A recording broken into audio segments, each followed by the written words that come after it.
Hello দর্শক, আসসালামু আলাইকুম। আজকে ব্লগটি হচ্ছে রবিবার সকালবেলা। তো সকালবেলা আমি কচু শাকটি ভালোভাবে ধুয়ে পরিষ্কার করে নিতেছি। আর এখন বাজে ৮টা, বাইরে অনেক অনেক বৃষ্টি হচ্ছে, আকাশে মেঘলা অন্ধকার হয়ে গেছে। তো এখানে দেখতে পাচ্ছ কচু শাকগুলো ভালোভাবে ধুয়ে পরিষ্কার করে নিয়ে আমি চুলাতে বসিয়ে দিয়েছি। আর এখানে সামান্য পরিমাণে লবণ আর একটু 2 টুকরো কাঁচা মরিচ দিছি। আর এখানে কিন্তু আমি কোনো পানি ব্যবহার করিনি, শাকের যে পানিটা ছিল ওইটাতেই কচু শাকটা সিদ্ধ হচ্ছে। তোমরা ভিডিওতে দেখতে পারবা যে এখানে আমি কোনো পানি দিইনি।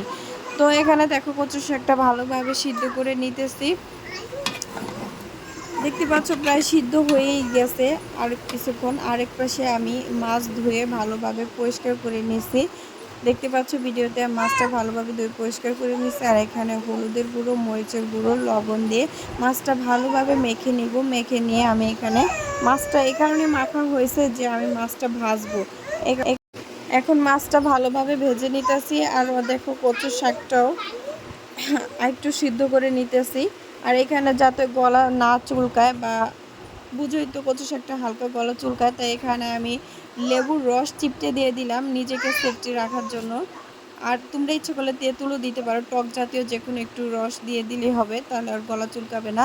আর অন্য দেখো আমি এখানে পেঁয়াজ আর রসুন বেশি করে তেল দিয়ে একটু ভেজে নিলাম, বাদামি কালার করে নিয়ে আমি কচু শাকটা বাগার দিয়ে দিলাম। তা আরেক পাশে আমি এখানে মাছটা আমার প্রায় ভাজা হয়ে গেছে, মাছের তেলের সাথে আর কিছু তেল মিক্স করে আমি এখানে পেঁয়াজ কুচি দিয়ে ভেজে নিলাম। এখানে হলুদের গুঁড়ো, মরিচের গুঁড়ো, লবণ, ধনিয়ার গুঁড়ো, তো এখানে সব কিছু মশলা দিছি, কিন্তু আদা বাটা দিছি, ওটা ভিডিওতে আসে নাই, তো তোমরা বুঝতে পারবা। তো দেখো মশলাটা ভালোভাবে কষিয়ে নিতেছে আলু দিয়ে।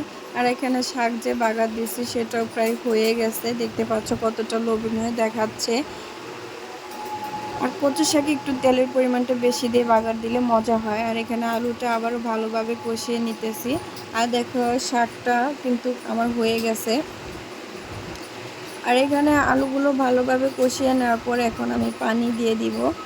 আমি 2 চুলায় রান্না বসিয়ে দিচ্ছি একসাথে, তো এখানে পানি দিয়ে দিচ্ছি।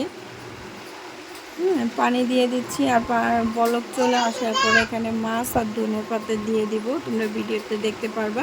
আর কিছুক্ষণ জাল করে নিব, তাহলে তরকারিটা হয়ে যাবে।